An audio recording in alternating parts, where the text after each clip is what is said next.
저번 주에 있었던 사건 가운데 상도동에 있는 어린이집이 붕괴되는 사건이 있었지요. 물리적인 그런 무너짐의 사건을 보면 징후가 없이 갑자기 일어나는 경우가 거의 없습니다. 안전진단에 이미 한 5, 6개월 전에 빨간불이 들어왔고 위험하다는 평가가 있었고요. 그리고 보도에 의한 거 보니까 무너지기 바로 하루 전에 이 기둥이 금이 가고 여러 가지 이상 징후가 있었다고 합니다. 그런데 무너지겠어?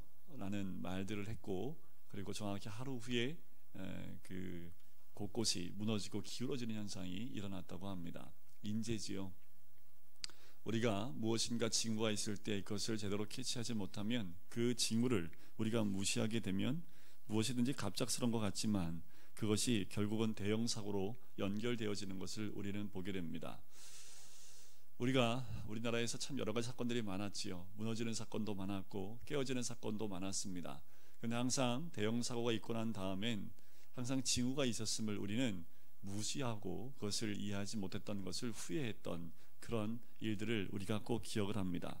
영적인 모습도 마찬가지입니다. 우리의 영적인 죄악들도 한순간에 그렇게 무너지지 않는다라는 거지요. 징후가 있습니다. 오늘 다윗을 통해서 그 징후들을 좀 깨달았으면 좋겠습니다. 그리고 다윗은 그 징후가 이미 결과로 드러나는 오늘 죄로 나아가는 그 모습이 있지요. 하지만 이 안에 숨겨져 있는 부분들이 있습니다. 다윗이 그렇게 무너질 수밖에 없었던 그 이유들이 있습니다. 오늘 다윗이 평생에 이 무너진 이 한 사건 때문에 다윗은 죽을 때까지 회개의 눈물을 흘렸던 사람이 다윗입니다. 오늘 다윗과 함께 우리가 참 오랜 시간 금요일마다 말씀을 나눴잖아요, 그죠? 사울에게 쫓길 때 다윗의 모습은 어떻던가요? 제가 주로 쫓길 때 주로 다뤘던 그 내용이 뭐냐면 고난의 뜻이 있고 고난을 통해서 어떻게 그 고난을 통과해야 되는지, 그리고 다윗이 어떻게 그 고난을 통과했는지에 대한 부분들, 그분에 좀 집중을 했습니다. 이제 왕이 돼서 전쟁에 있었던 사무엘 앞부분의 내용들을 보면서 어떻게 다윗이 전쟁에서 승리할 수 있었는지에 대한 것을 포커스를 두고 함께 이야기를 나눴습니다. 하나님 말씀의 귀를 열고 있었던 다윗이었지요. 어떤 전쟁에 나가도 하나님의 음성대로 순종하며 나갔던 다윗, 모든 전쟁에서 승리했던 다윗의 모습을 보게 되는 거지요. 다윗의 절정기입니다. 오늘 11장 바로 전 10장까지는 다윗이 올라갈 때까지 다 올라갔습니다. 모든 전쟁에 승리하지요. 나가는 전쟁마다 진 적이 없습니다. 모든 전쟁에 승리했던 그때 바로 그 순간에 다윗이 넘어지는 사건이 오늘 본문에 드러나게 되는 거지요. 가장 중요한 그 시기에 다윗이 무너짐을 통해서 그 죄의 추함이 온 천하에 드러나는 모습이 오늘 11장의 내용입니다. 이 모습도 갑작스러운 것처럼 보입니다. 하지만 다윗 안에 이미 균열이 가 있었던 것을 발견하게 돼요. 그 죄의 균열이 시작된 것은 10장에서부터 시작을 해요. 암몬과의 평화롭게 그 관계를 유지하려던 그 모습, 분명히 모압과 여러 민족과는 전쟁에 승리하고 점령을 했는데 암몬과는 그렇게 하고 싶지 않았다는 거지요. 그래서 제가 저번 주에 한마디 딱 하고 넘어갔던 것이 있어요. 피로감이라는 거지요. 다윗이 끝까지 하나님 편에 서서 하나님 명령대로 순종했어야 되는데 오랜 전쟁 가운데 좀 피곤했던 것 같아요. 오늘 보면 잠을 자는 거 보면 아마도 다윗이 그 피곤함을 느끼지 않았을까.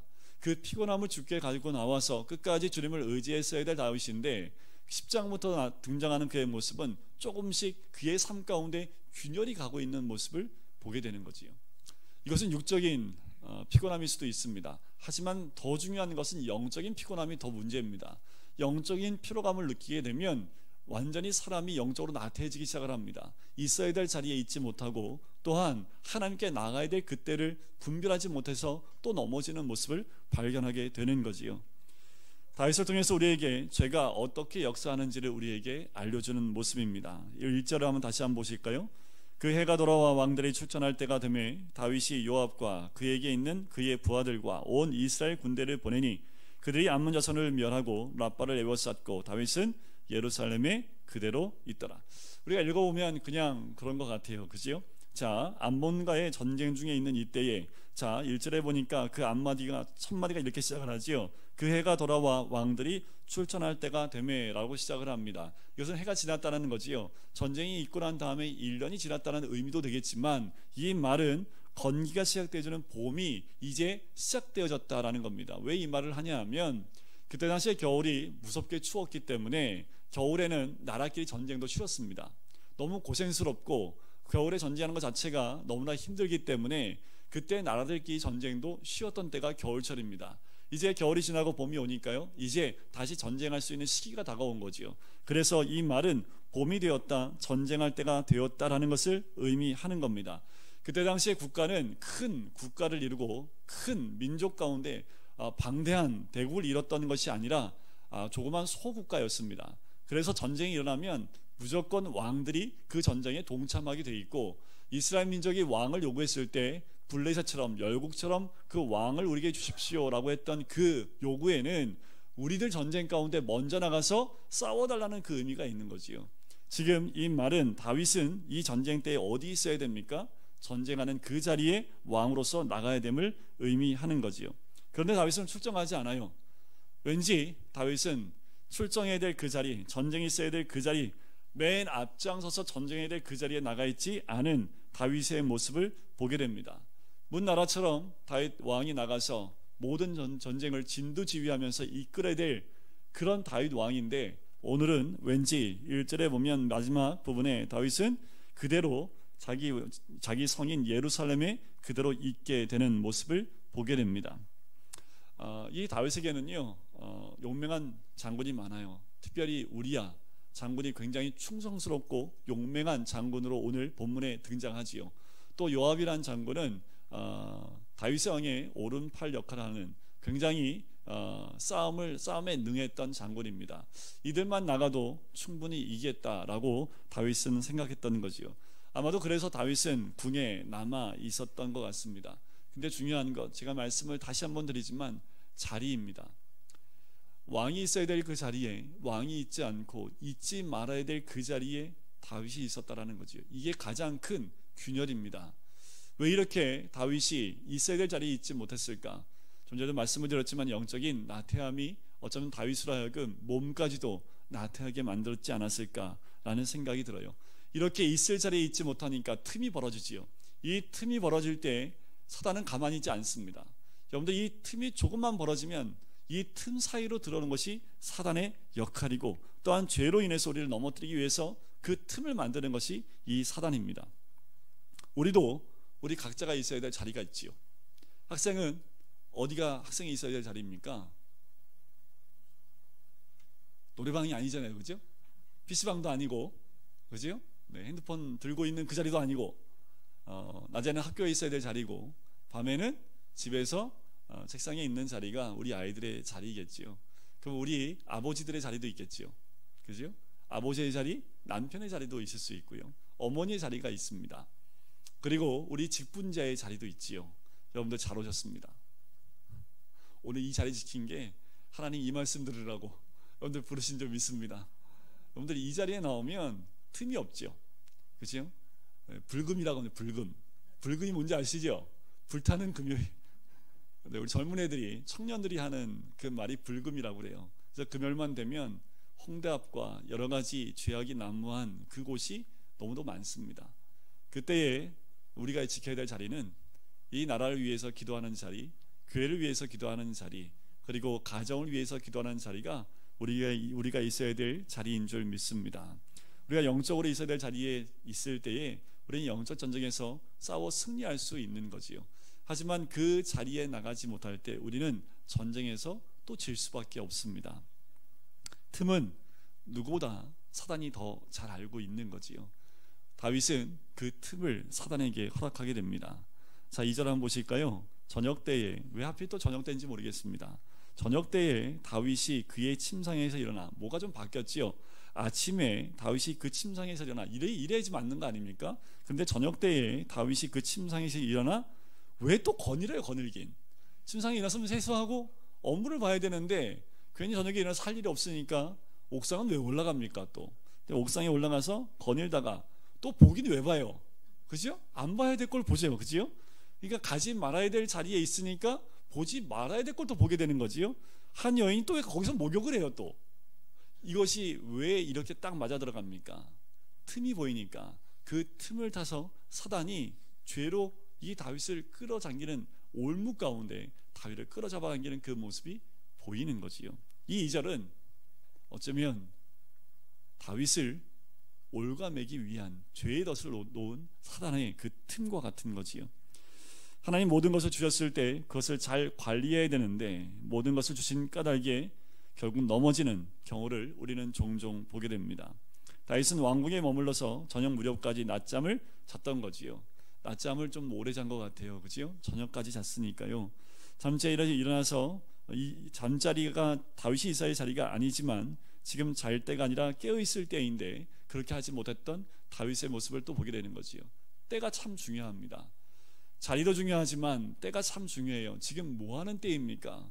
전쟁해야 될 때 아닙니까? 싸워야 될 때입니다. 우리가 영적으로 깨어서 우리가 영적 전쟁 가운데 우리가 내 영이 깨어서 싸워야 될 그때에 잠을 자고 있다면 우리의 영은 승리할 수 없다라는 겁니다. 여러분들 우리가 싸워야 될 영적 전쟁이 얼마나 많습니까? 이 마음에서부터 시작해서 우리 가정 또한 공동체 그리고 이 나라 민족을 위해서 영적인 싸움해야 될 것이 얼마나 많습니까? 그 때인데도 불구하고 다윗이 어떻게 해요? 그 부하들은 그 장군들은 나가서 열심히 싸우고 있을 그때에 다윗은 뭐예요? 잠을 자고 있었다라는 거지요. 영적으로 완전히 무너져 있는 그 모습을 보게 됩니다. 우리는 지금 어느 때입니까? 우리 각자가 지금 내가 어떤 때에 있는지를 분별하지 못하면 또 넘어지고 또 우리는 죄 가운데 때로는 사단의 그 올무에 걸려서 넘어질 수 있다라는 거지요. 지금 우리 교회는 어느 때입니까? 전도할 때 아닙니까? 그죠? 담임 목사가 전도합시다 그러면 이건 전도할 때인가 보다. 올 가을은 무슨 때예요? 열매 맺는 때입니다. 여러분들 앞에 적혀있는 그 이름이 바로 아직 열매 맺지 못한 꽃도 피지 못한 그 이름일 수 있습니다. 하지만 하나님이 역사하시는 가운데 우리가 간구하며 기도할 때 올 이 가을에는 우리가 열매 맺는 때가 되어져서 그 62명의 또 63, 4명의 그 신자들 가운데 분명히 열매 맺는 영혼이 있을 줄 믿습니다. 우리 교회가 해야 될 때가 어느 때라고요? 열매 맺을 때, 전도할 때가 우리 교회의 지금 때인 줄 믿습니다. 또한 사람이 시간이 남고 여유가 있으면 참 넘어지기 쉽습니다. 다윗이 죄 가운데 넘어졌을 때는요, 여유가 있었고 그리고 시간이 많았을 때였던 거지요. 그래서 어떤 의미에서는요, 좀 고생할 때가 어떤 의미에서는 좀 복되다라고 말할 수 있는 거지요. 그래서 저뿐만 아니라 많은 목사님이 고난이 축복이다라고 말하는 이유가 거기 있어요. 고난 받으면요, 눈을 돌릴 틈이 없습니다. 왜요? 그 고난 가운데 그것을 이겨내야 되기 때문에 어디 집중해요? 하나님께 집중하고 그것을 극복하기 위해서 믿음으로 아둥바둥하고 정말 하나님께 매어 달리는, 다른 거에 아무것도 신경 쓸 수 없는 그때, 어쩌면 그때가 가장 큰 복이 있는 때가 아닌가라는 생각이 들어요. 다윗도 고난의 광야를 통과할 때는요, 참 민감했습니다. 하나님 말씀에 민감했고요, 가야 될지 말아야 될지 선지자가 말하면 순종해서 다시 돌아왔고요, 광야 가운데서 다른 길로 갔다가도 바로바로 하나님 음성 듣고 돌아왔던 사람이 이 다윗입니다. 이제 왕으로 기름 부음 받고 거의 모든 전쟁에서 이기고 왕의 자리가 확고해지고 나니까 영적으로 어떤 모습이요? 둔감해진 모습을 발견하게 되는 거지요. 영적 둔감함은 고난의 광야에 있을 때보다 누리고 있을 때 경험하게 되는 것이 영적인 둔감함입니다. 그런데 누가복음 12장에 보면 어리석은 부자 비유가 나와요. 그 어리석은 부자는 대표적으로 영적으로 우둔한 사람으로 등장을 합니다. 왜 우둔해졌을까요? 그의 가을에 너무 많은 수확을 얻어서요, 뭐라고 얘기합니까? 좀 참고 더 져야겠다 하면서 자기 배를 두들기면서 뭐라고 그래요? 이제 좀 편히 쉬자 라고 이야기할 때 그 예수님이 그 어리석은 부자에게 오늘 내 영혼을 오늘 내가 취해가면 이 모든 것이 다 누구 것이 되겠느냐 라고 말씀을 하셨다라는 거지요. 오히려 흉년이 그 부자한테는 더 낫지 않았을까요? 흉년이 왔다면 아마 그런 마음도 있지 않았겠지요. 사람마다 풍족한 가운데 넘어지는 경우를 너무도 많이 보기 때문에 그렇습니다. 다윗의 눈이 또 어디를 보고 있다고요? 보지 말아야 될 것을 보고 있는 모습을 보게 됩니다. 여러분들 우리 살다 보면 보지 말아야 될 것을 볼 때가 있지요. 사람마다 그럴 수 있습니다. 볼 수도 있지요. 그러나 그것을 계속 보느냐 아니면 그 상황 가운데서 벗어나느냐는 본인의 선택 가운데 있습니다. 예를 들어 볼까요? 요셉과 한번 비교해 보면 딱 맞을 것 같아요. 요셉은 매일 봤습니다. 뭘 봤어요? 보디발의 장군 아내가 매일 유혹했지요. 하지만 요셉은 어떻게 했습니까? 매일 그 자리를 피했다라는 거지요. 다윗도 그것을 보았지만 바로 영적으로 깨어 있었다면 다윗이 어떻게 했을까요? 눈을 빨리 돌려야지요. 그리고 어떻게 해요? 집으로 들어와야지요. 그리고 업무를 봐야지요. 자기의 일에 몰두를 했어야 되는데 다윗이 둔감해지니까 계속 그 자리를 피하지 않고 그 자리에 머물러 있었던 것, 그의 나태해진 둔감해진 그 영적인 모습이 결국 죄악으로 달려나가게 만들었다는 거지요. 다윗의 이런 모습이 갑작스러운 것 아닙니다. 분명히 징후가 있었던 것을 보게 되는 거지요. 3절과 4절을 우리 같이 한번 읽어볼까요? 같이 읽겠습니다. 시작. 다윗이 사람을 보내 그 여인을 알아보게 했더니 그가 아르되 그는 엘리암의 딸이요 햇사람 우리아의 아내 바세바가 아니니까 하니, 다윗이 전령을 보내어 그 여자를 자기에게로 데려오게 하고 그 여자가 그 부정함을 깨끗하게 하였으므로 더불어 동침하며 그 여자가 자기 집으로 돌아가니라. 자, 이제 죄를 범하는 그 3절과 4절의 말씀을 보는데, 여러분들 하나님의 사인을 보십니까? 이 안에 하나님의 사인이, 하나님이 돌이키게 할 수 있는 그 모든 요소를 다 넣어놨습니다. 그런데 한번 사람이 둔감해지고 한번 영적으로 눈이 닫히니까 하나님이 주는 사인을 전혀 발견을 못해요. 다윗이 어떤 사람입니까? 하나님 말씀에 정말 민감해서요, 환경과 사건과 말씀 통해서 하나님 사인을 딱 붙잡고 바로 순종했던 사람이 다윗입니다. 자, 하나님이 어떻게 이 다윗을 죄 가운데서 끌어내기 위해서 어떠한 사인을 주신지 볼까요? 자, 3절에 보면 사람을 보내서 이 여인이 누구냐라고 알아봤던 그 한 사람이 있습니다. 그 사람이 뭐라고 얘기합니까? 3절에 보니까 그는 엘리암의 딸이요 햇사람 우리아의 아내 바세바가 아니니까. 이게 제가 그냥 읽어서 그러는데 이런 거예요. 우리아의 아내 바세바가 아닙니까? 무슨 말입니까? 왜 알아보러 그러세요 그거를? 만약에 이 다윗에게 바세바입니다 이거 하고 우리아의 아내 바세바가 아니니까 라고 말한 건 뉘앙스가 달라요. 우리아가 누구예요? 충신입니다. 다윗 왕이시요, 그 여인은 당신의 충신인 우리아의 아내입니다 라고 이야기하는 그 말 안에는 이런 의미가 있는 거지요. 말도 안 됩니다. 이 여인은 손대서는 안 되는 대상 아닙니까? 라고 이야기하는 거지요. 누가 얘기를 해요? 그가 얘기해요. 그가 누군지도 몰라요. 하지만 하나님이 그를 통해서 말씀하고 있다라는 거지요. 다윗을 깨우기 위해서 말씀하고 있다라는 겁니다. 다윗은 우리아의 아내인 것을 알면서 대놓고 뭐라고 합니까? 4절에 보니까 전령을 보냅니다. 그리고 데려오게 했다라는 거지요. 다윗에게 아내가 없습니까? 다윗의 아내가 몇 명이에요? 손가락을 세기도 어려울 만큼 많습니다. 광야에서 결혼한 아내가 2명이 있었고요, 헤브론에서 또 예루살렘에서 아들 하나 낳을 때마다 아내가 1명씩입니다. 그렇게 많은 여러 명의 아내를 두었는데 또 우리아의 아내를 범하려고 하는 다윗의 모습을 보게 되는 거지요. 그런데 또 한 가지 하나님의 음성을 들려주세요. 그게 뭐냐면 그 여자를 데려오게 하니까 그 여자가 어떻게 했어요? 그 부정함을 깨끗하게 하였으므로 라는 거지요. 그 말은 무엇을 의미합니까? 이 여인이 부정한 기간이라는 것을 알려주고 있는 거지요. 율법에 보면 여인이 한 달에 한 번씩 그 생리기간이 있지요. 그때를 부정한 기간으로 봅니다. 그러니까 지금 여기서 말하는 이 부정함을 깨끗하게 하였으므로 라는 말은 지금 이 여인이 부정한 기간입니다 라고 이야기를 한 거지요.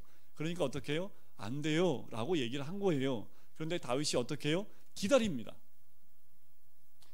하나님이 그때가 바로 이 여인이 부정한 때임까지도 알려줬는데도 다윗은 자기의 안에 들어오는 그 정욕을 절제하지 못하고 기다리는 거지요. 결국 기다리고 어떻게 합니까? 그를 데려다가 동침하는 모습이 나와요. 죄가 한번 달라붙으면요, 이게 꼭 거머리 같습니다. 거머리는 어떻게 떨어지는지 아시죠? 소금이 없을 때 그냥 거머리를 잡아 떼면 어떻게 됩니까? 살점이 떨어져 나가지요. 피를 보지 않고서는 거머리가 떨어지지 않습니다. 이 죄가 똑같아요. 죄가 떨어져 나갈 때는요, 꼭 상처를 남기고 피를 흘리게 한다라는 거지요. 바로 이 죄는 그와 같습니다. 특히 이 음욕의 죄, 한번 들어오면 그냥 떨어지지 않습니다. 이 음욕의 죄는 결과를 봐야지만 떨어져 나가는 가장 안 좋은 그 죄가 이 음욕의 죄이지요. 우리아는 다윗에게 충직한 부하입니다. 남의 아내를 탐하는 것을 간음이라고 하지요. 율법에 따르면 간음한 사람은 어떻게 해요? 돌에 맞아 죽습니다. 다윗은 지금 죽을 죄를 짓고 있는 거죠. 이미 영적으로 마비된 상태여서 이게 콩인지 팥인지도 구분 못하고 있습니다. 죄는 제일 먼저 영적인 감각을 마비시켜버려요.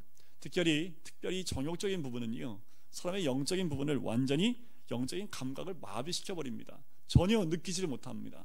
그것이 죄이고 어떠한 일이 있는지도 전혀 분간 못하고 마비되어 있는 그 모습을 보게 되는 거지요.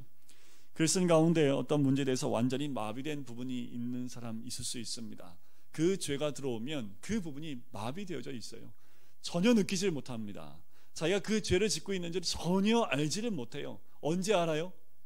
알려드릴게요. 야고보서 1장 14절 15절 말씀을 제가 읽어드릴게요. 오직 각 사람이 시험을 받는 것은 자기 욕심에 끌려 미혹됨이니. 자, 시험되어지고 유혹되어지는 것은 무엇 때문이라고요? 자기 욕심에 끌림이라는 겁니다. 결과를 한번 볼까요?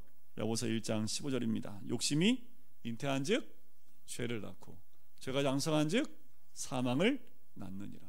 결국 그 죄는 무엇을 낳아요? 사망을 낳기까지 간다라는 겁니다.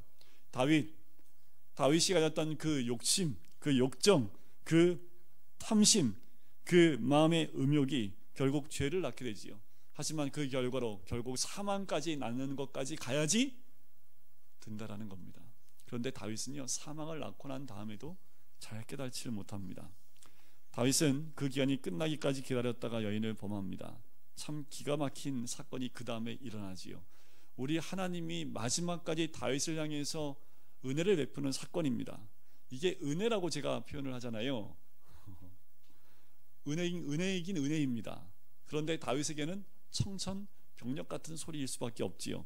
자, 여인이 돌아가고 난 다음에 완전 범죄인 것처럼 그렇게 시간이 흘러갑니다. 한 두세 달 지났지요. 그런데 그 여인에게서 이야기가 들려와요. 그 여인이 5절에 뭐라고요? 임신하매. 그 여인이 임신합니다. 분명히 우리 하나님은 두세 달 동안 다윗이 돌이키기를 기다리셨을 거란 저는 생각이 들어요. 다윗이 두세 달 동안 어떤 자세와 어떤 모습으로 살고 있었을까요? 똑같이 살았지 않겠습니까? 성군처럼, 그죠? 왕으로서 그 위엄을 잃어버리지 않고 그 위치에서, 그 자리에서 하나님이 세우신 왕의 모습으로 그렇게 두세 달 동안 있었던 그 모습, 위선적이지요. 그의 마음은 이미 죽어있는 마음입니다. 겉사람은요, 전과 똑같은 모습으로 모든 백성에게 성군처럼 보일지 모르지만 그 마음은 죄로 인해서 완전히 죽어있는 모습입니다. 근데 아무도 몰라요. 누구만 알았을까요? 그 여인을 데리고 왔던 사람들 외에는 아무도 모릅니다. 그리고 하나님만 알고 계시지요. 하나님은 두세 달 동안 또 기다려주시는 거지요. 근데 다윗은 전혀 그 마음이 죽은 상태에서 돌이키지 못하는 모습을 봅니다. 하나님이 이런 다윗을 가만히 둘 수가 없는 거지요. 다윗이 돌아올 수 있도록 죄의 열매를 허락하시는 그 은혜라는 겁니다. 이것이 왜 제가 은혜라는 표현을 쓰냐면, 자 5절에 보면 그 여인이 임신함에 사람을 보내 다윗에게 말하 이르되 내가 임신하였나이다. 자, 이것이 다윗의 자녀라는 것을 어떻게 알 수 있습니까? 4절에 부정함을 깨끗하게 하였다라는 말을 언급한 이유도 그것 중에 하나입니다. 이 아이는 다윗을 통해서 임신된 아이라는 것을 부정할 수 없게끔 만든 거지요. 또 한 가지는 하나님은 이렇게 한 번 한 것을 통해서, 한번 여러분들 부정함을 깨끗했던 그 시기에 아기 갖기가 참 어렵습니다. 임신하기 어려운, 가장 어려운 그때에 하나님이 그냥 임신을 허락해 주셨다는 거지요. 그 죄의 열매가 임신을 통해서 나올 수 있도록 하나님이 다윗에게 허락했다라는 겁니다. 다윗이 이 얘기를 들으면 어떻게 해야 됩니까? 이게 하나님의 은혜인데 다윗은 그것을 덮으려고 해요. 이것이 죄가 또 죄를 낳는 그 모습을 보게 됩니다. 다윗의 죄는 점점 더 비열하고 무섭게 바뀌어버리게 됩니다. 그래서 어떻게 할까요? 곰곰이 생각하는 모습도 나오지 않아요. 6절을 한번 보실까요? 다윗이 자, 이 말을 듣자마자 6절에 다윗이 요압에게 기별하여 햇사람 우리아를 내게 보내라. 어떻습니까? 다윗이 이런 머리가 돌아가는 사람 아닙니다. 다윗은 이렇게 머리 굴리는 사람이 아닙니다. 그런데 죄가 들어오니까 어떻게 해요? 죄의 머리가 돌아가기 시작을 해요. 이 죄를 묻기 위해서, 이 죄를 없이 하기 위해서 어떻게 해요? 생각을 하는 것이 뭐예요? 전쟁터에 있는 우리아를 데리고 오는 겁니다. 그리고 어떻게 해요? 그의 집으로 보내는 거지요. 그 모습이 이제 7절과 8절에 나와요. 7절 한번 같이 읽어볼까요? 시작. 우리아가 다윗에게 이르매 다윗이 요압의 안부와 군사의 안부와 싸움이 어떠한가를 묻고 8절로 같이 읽겠습니다. 그가 또 우리에게 이르되 내 집으로 내려가서 발을 씻으라 하니 우리아가 왕궁에서 나가매 왕의 음식물이 뒤따라 가니라. 교묘하지요. 사람들이 봤을 때 어땠을까요? 충신을 이렇게 사모하고 사랑해주고 껴안고 그 부하를 사랑하는 마음이 극에 달한 다윗의 모습을 보면서 칭찬하지 않았겠습니까? 근데 다윗의 마음은 어떤 거예요? 우리아가 집으로 돌아가길 원했다라는 겁니다. 그것은 뭡니까? 바로 다윗이 말한 것처럼 집으로 가라간 거지요. 내 집으로 내려가서 발을 씻으라라는 말은요, 고대 표현 가운데 집에 가서 부부관계를 가져라 라는 그 의미가 이 의미입니다. 뭐까지 줬어요? 9절 끝에 8절 끝에 보니까 음식물까지 푸짐하게 해서 보낸 거지요. 그러면 대부분 군인들은 어떻게 합니까? 집으로 가지요. 그런데 우리아는 어떻게 해요? 그 중심이 흔들리지 않습니다. 자, 중심이 흔들리지 않는 그 부분이 나와요. 여러분들 한번 11절 같이 한번 읽어볼까요? 시작. 우리아가 다윗에게 아뢰되 언약궤와 이스라엘과 유다가 야영 중에 있고 내 주 요압과 내 왕의 부하들이 바깥 들에 진치고 있거늘 내가 어찌 내 집으로 가서 먹고 마시고 내 처와 같이 자리이까? 내가 이 일을 행하지 아니하기로 왕이 살아계심과 왕의 혼의 살아계심을 두고 맹세하나이다. 자, 이 모습을 보십시오. 지금 우리아의 입, 여러분들 우리아는 어디 사람이에요? 헷 사람입니다.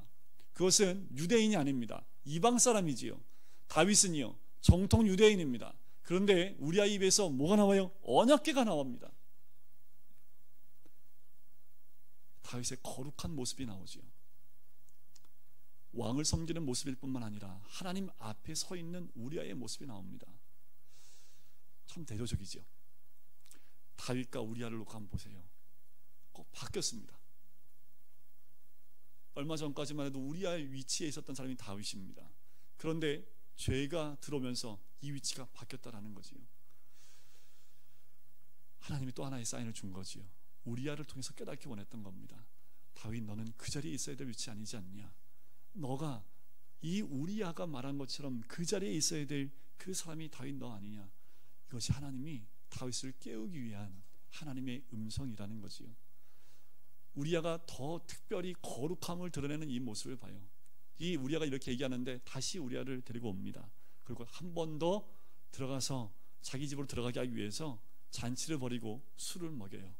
술을 먹임을 통해서 어떻게 해요? 그가 술 기운의 집으로 돌아갈 수 있도록 만들기 위해서 그런 또 하나의 이 머리를 굴립니다. 하지만 우리아는 어떻게 해요? 끝까지 집으로 들어가지 않습니다. 그의 충정과 하나님을 생각하고 또한 거룩한 그 삶 가운데 있는 우리아는 절대로 다윗이 생각할 만큼 그렇게 움직이지 않는 모습을 보게 되는 거지요. 그래서 다윗이 뭘 해요? 여기까지 했을 때 하나님 몇 번의 사인을 주셨습니까? 여러분들 이 사인이 우리 삶 가운데 올 때 우리는 그 사인을 캐치하고 때로는 그것이 내 죄가 드러난다 할지라도 그 죄가 드러나게 하는 것을 통해서 하나님이 나를 살리게 하시기 위한 겁니다. 그런데 때로는 우리 죄가 드러나는 것이 무서워서 다윗처럼 숨기려고 한다면 우리는 죄와 함께 죽을 수밖에 없고요, 사망을 낳을 수밖에 없다라는 거지요. 어떻게 사망을 낳습니까? 이 우리아한테 편지를 들려보내요. 그리고 어떻게 합니까? 편지를 들고 가는 이 사람을 최전방에 배치해서 적의 화살에 맞아 죽게 하라는 내용을 우리아 손을 통해서 요압에게 편지를 주게 합니다. 다윗이 그런 죄를 범해요. 무슨 죄입니까? 살인죄지요. 더 범한 죄는 뭐냐면 우리아를 죽일 때에 또 다른 더 많은 장군들이 함께 죽어요. 그런데 그것에 대해서 한마디 이야기를 하지 않습니다. 여러분들 그 지금 말씀드렸던 내용들이 다 제가 했던 말씀들인데 우리 25절 한번 볼까요? 자, 전쟁에서 우리아도 죽고 많은 주의 이 다윗의 그 군사들이 또 장군이 죽고 난 다음에 전령을 듣고 난 다음에 다윗이 전령에게 말하는 말입니다. 25절 같이 한번 읽어볼까요? 시작. 다윗이 전령에게 이르되 너는 요압에게 이같이 말하기를 이 일로 걱정하지 말라. 칼은 이 사람이나 저 사람이나 삼키느니라. 이 성을 향하여 더욱 힘써 싸워 함락시키라 하여 너는 그를 담대하게 하라 하니라. 이 말은 이런 거예요. 아, 그래, 우리가 죽었구나. 칼에 눈이 달린 것도 아니고 전쟁을 하다 보면 그럴 수도 있는 거지 뭐 하고 요압을 전혀 책망하지 않습니다. 왜요? 자기 계획대로 됐기 때문이지요. 간음죄와 살인죄가 다윗을 휘어감습니다. 자, 26절 27절 제가 한번 읽어볼게요. 제가 26절 읽고요, 27절 같이 읽겠습니다. 우리아의 아내는 그 남편 우리아가 죽었음을 듣고 그의 남편을 위하여 소리내어 우니라. 같이 읽겠습니다. 그 장날을 마침에 다윗이 사람을 보내 그를 왕궁으로 데려오니 그가 그의 아내가 되어 그에게 아들을 낳으니라. 다윗이 행한 그 일이 여호와 보시기에 악하였더라. 마지막 맨 끝에 하나님이 마지막에 등장하십니다. 이 말씀을 보면서요, 하나님이 끝까지 참으셨구나, 끝까지 돌아오기를 기다리셨구나 라는 그 하나님 마음을 알겠습니다. 이 상태로 언제까지 갔을까요? 하나님이 나단 선지자를 보낼 때까지 갑니다. 대략 한 1년 동안을 다윗은 아무 일 없었던 듯이 살아가기 시작을 해요. 간음죄와 살인죄, 그것만으로도 죽어야 될 죄이지만 더 큰 죄가 무엇입니까? 제가 수요일 함께 말씀을 나눌 때 말씀드렸지요. 위선죄입니다. 겉과 속이 다른 죄지요. 우리 하나님이 제일 싫어하는 게 겉과 속이 다른 겁니다. 겉과 속이 하나가 되어야 됩니다. 죄를 졌을 땐 죄된 모습과 겉과 속이 하나가 되어 하나님께 나와야 되는데 겉은 안 그런 척 하고 속은 아직 죄 가운데 있는 그 마음이 있다면 하나님은 그 죄를 가장 싫어한다라는 거지요. 오늘 새벽 예배를 하면서 오늘 말씀의 마지막 결론을 오늘 새벽에 나눴던 말씀으로 나누려고 합니다. 로마서 7장 14절부터 25절까지의 말씀이 오늘 새벽 말씀이었습니다. 그 가운데 사도 바울이 이런 고백이 있어요. 오호라 나는 공고한 사람이로다. 이 사망의 몸에서 누가 나를 건져내랴. 이 말씀은요, 죄의 법 아래로 나를 잡아당기는, 또 죄의 법 아래에 있는 자신의 모습 때문에 몸부림치는 그 사도 바울의 모습입니다. 그런데 이때 사도 바울의 모습은 어떤지 아십니까?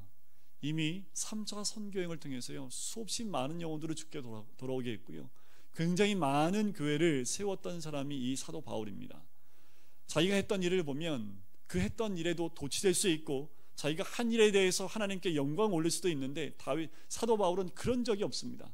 사도 바울은 그 모든 지나온 그 업적들을 다 묻어놓고 또 하나님 앞에 무릎 꿇는 건 뭐냐 하면 또 죄의 법 아래로 나를 사로잡아 오는 것을 내가 보는도다.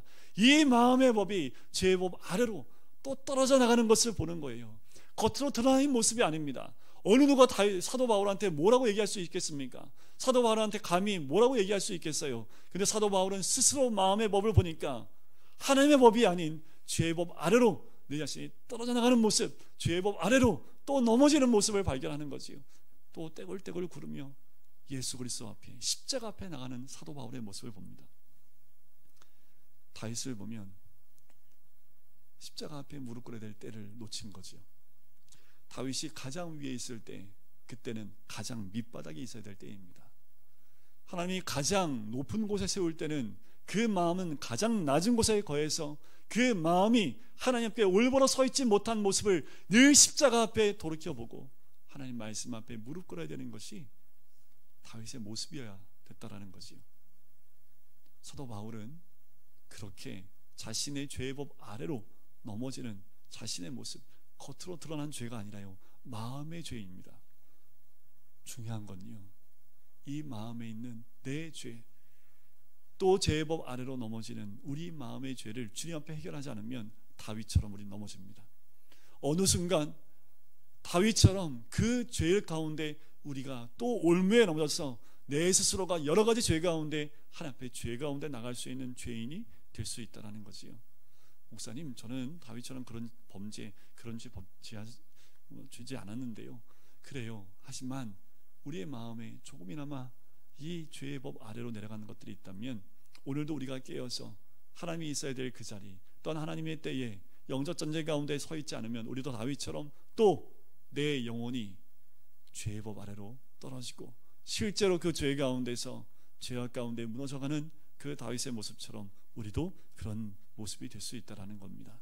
오늘도 깨어서 우리의 모든 것 십자가에 다 못 박아버리고 하나님의 뜻 가운데, 또한 우리가 있어야 될 자리, 하나님의 때에, 하나님 원하시는 그 때에 하나님이 기뻐하시는 그 자리에 서 있어야 되는 것, 그것이 우리가 있어야 될 자리인 줄 믿습니다.